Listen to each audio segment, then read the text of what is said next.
US और Iran का war फिर से स्टार्ट हो चुका है। स्ट्रेट ऑफ हॉर्मुज ऑलमोस्ट पूरा बंद है।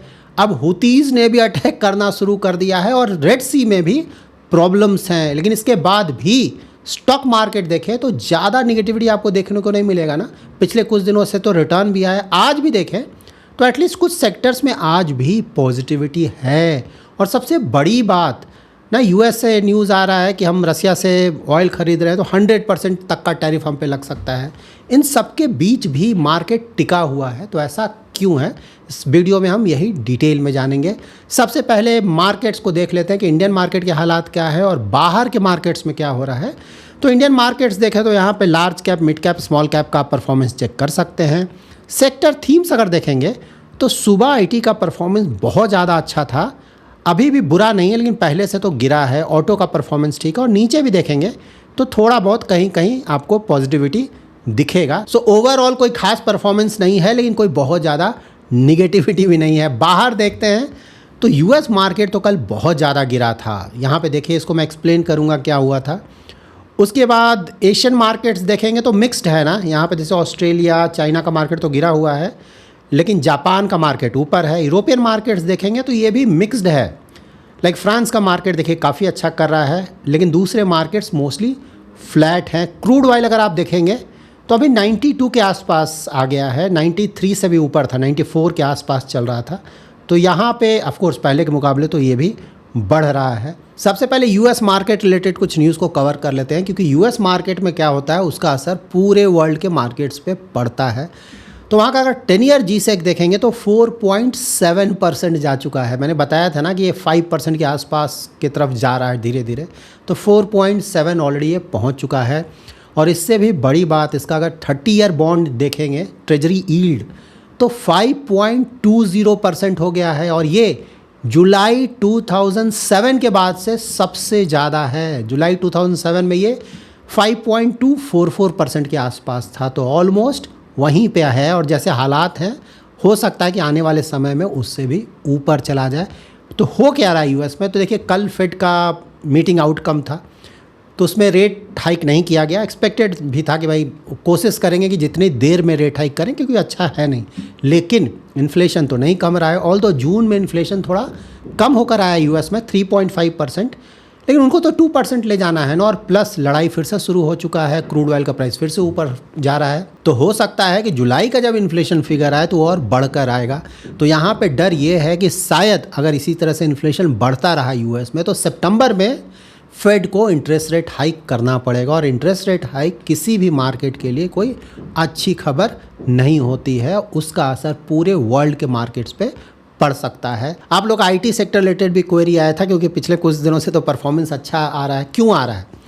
देयर 2 रीजंस हैं, यूएस स्पेसिफिक और इंडिया स्पेसिफिक। इनफैक्ट यूएस ही नहीं, यूएस देखें, ताइवान देखें, कोरिया देखें, तो इधर जो एआई रिलेटेड स्टॉक्स थे वहाँ पे थोड़ा बहुत गिरावट तो देखने को मिल रहा है। तो उसका एडवांटेज भी इंडियन आईटी को मिल रहा है क्योंकि इंडिया में तो एआई प्ले ऐसा कुछ है नहीं।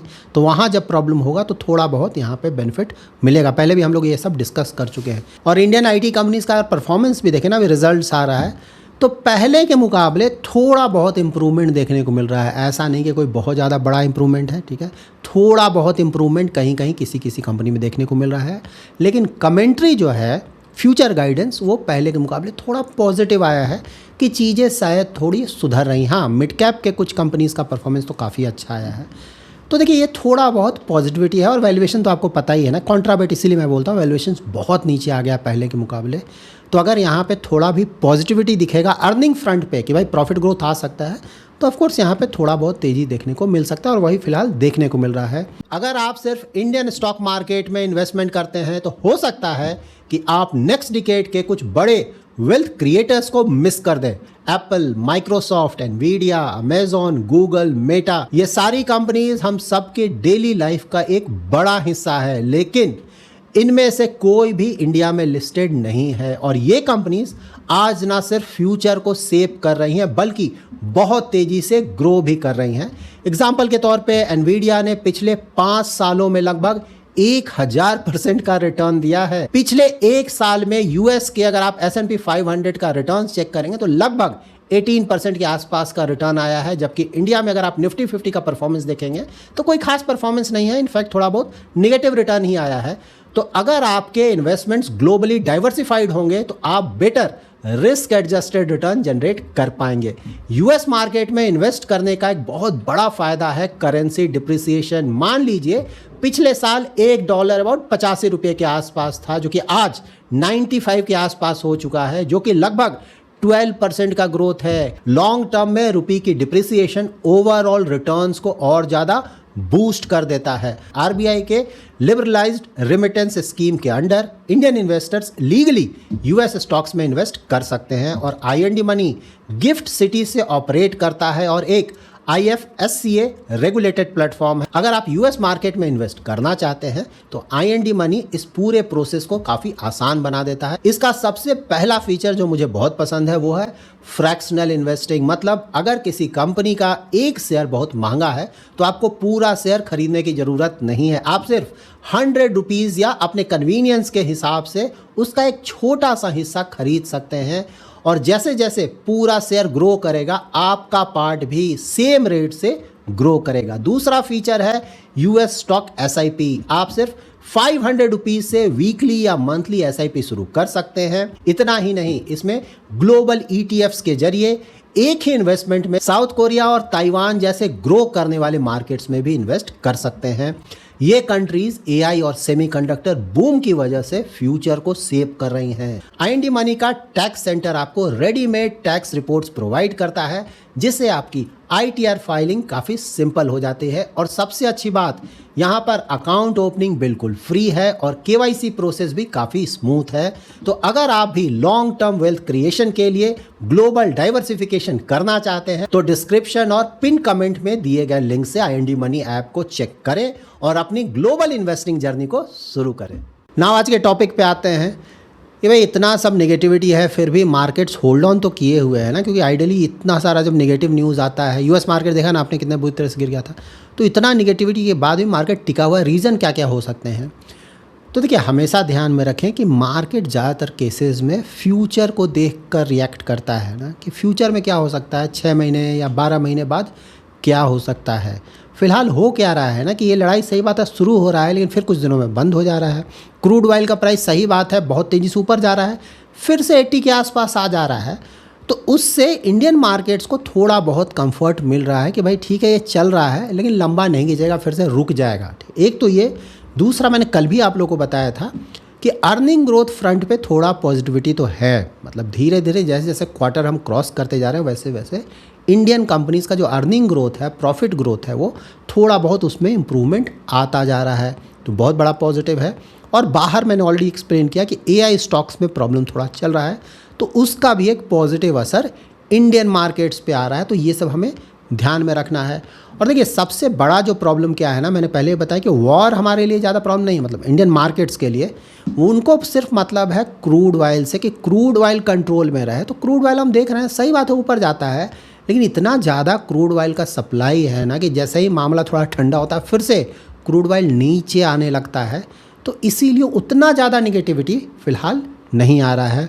और उसके बाद ये भी देखना है कि देखिए, जो स्मार्ट मनी भी है ना, जो स्मार्ट इन्वेस्टर्स हैं, वो इन चीज़ों में जनरली पैनिक नहीं करते हैं, क्योंकि देखिए ज़्यादातर म्यूचुअल फंड्स का अगर आप देखेंगे ना, कैश पहले के मुकाबले, मैंने एक वीडियो में एक्सप्लेन भी किया था, तो उन्होंने काफ़ी हद तक डिप्लॉय कर दिया है। उनको भी लगता है कि शायद यहाँ से परफॉर्मेंस थोड़ा इम्प्रूव होना चाहिए। तो जो वर्स्ट केस था मोस्टली मार्केट ने उसको प्राइस इन कर लिया है, और यहाँ से उम्मीद है कि वॉर में जैसे जैसे थोड़ा बहुत भी कमी आएगा, क्रूड ऑयल का प्राइस नीचे आएगा, वैसे वैसे मार्केट्स में इम्प्रूवमेंट देखने को मिलेगा। देखिए, फाइनली क्या मैटर करता है, कॉर्पोरेट अर्निंग्स, ठीक है, उसी पे मार्केट चलता है। अगर आपका अर्निंग ग्रोथ धीरे धीरे आ रहा है तो आपका परफॉर्मेंस बिल्कुल इम्प्रूव करेगा। अगर कंपनीज़ का परफॉर्मेंस अच्छा रहेगा तो ये जो जियोपॉलिटिकल न्यूज़ है ना, उसके कारण मार्केट बिल्कुल रिएक्ट करेगा, लेकिन फिर जल्दी से वो रिकवर भी कर जाए। हमेशा देखा हमने ना, गल्फ वॉर में देखा, रसिया यूक्रेन वॉर में देखा, इजराइल हमास के बीच पहले बहुत लड़ाई हो रहा था, उसमें देखा, ठीक बात है गिरेगा भाई, लेकिन अगर आपके कंट्री का परफॉर्मेंस ठीक है, कंपनीज़ का परफॉर्मेंस ठीक है, तो मार्केट जल्दी से रिकवर कर जाएगा। पैनिक बिल्कुल आएगा लेकिन रिकवरी भी आएगा। ठीक है, हमें ध्यान क्या रखना है कुछ चीज़ आने वाले दिनों में। एक तो है कि ब्रेंट क्रूड ऑयल का प्राइस, जो कि मैं डेली बेसिस पर डिस्कस करता हूँ, अगर वहाँ पे बहुत ज़्यादा तेज़ी आ जाता है तो सही बात है, प्रॉब्लम आ सकता है, ठीक है। अब जैसे वो 110, 120 इस तरह के रेंज में जाएगा, बुरी तरह से मार्केट गिर जाएगा। उसी तरह से स्ट्रेट ऑफ हॉर्मुज़, सही बात है बंद है, लेकिन कब तक बंद रहेगा, ठीक है। अगर शॉर्ट टर्म तक बंद है अगेन फ़र्क नहीं पड़ेगा, लेकिन अब पता चला कुछ और महीनों तक बंद होगा तो उसका अगेन फिर से थोड़ा नेगेटिव असर पड़ने लगेगा। उसी तरह से डॉलर इंडेक्स आपको ध्यान में रखना है, क्योंकि डॉलर इंडेक्स भी तेज़ी से ऊपर जा रहा है, तो उसके कारण अगर गोल्ड सिल्वर ये सब में आपका इन्वेस्टमेंट है तो उस पर बहुत नेगेटिव असर पड़ेगा। और साथ ही बॉन्ड यील्ड्स, यूएस का बॉन्ड यील्ड जैसे जैसे ऊपर जा रहा है वो दूसरे मार्केट्स के लिए नेगेटिव न्यूज़ है कि अगर वहाँ इंटरेस्ट रेट ज़्यादा मिलने लगेगा यूएस में तो बाहर का और भी ज़्यादा पैसा यूएस में जाएगा, खासकर इमर्जिंग मार्केट से। और ऑफ कोर्स एफआईआईज़ फ्लो, क्योंकि पहले के मुकाबले तो थोड़ा पॉजिटिविटी आया है एफआईआईज़ फ्लोज़ में, उतना ज़्यादा नेगेटिविटी नहीं रहा। तो अगर एफआईआईज़ का जो इनफ्लोज़ है थोड़ा और आना शुरू हो जाए या फिर आउटफ्लोज़ रुक जाए तो उसका भी काफ़ी ज़्यादा पॉजिटिव असर पड़ सकता है। तो ये सब चीज़ें हमें ध्यान में रखनी होंगी।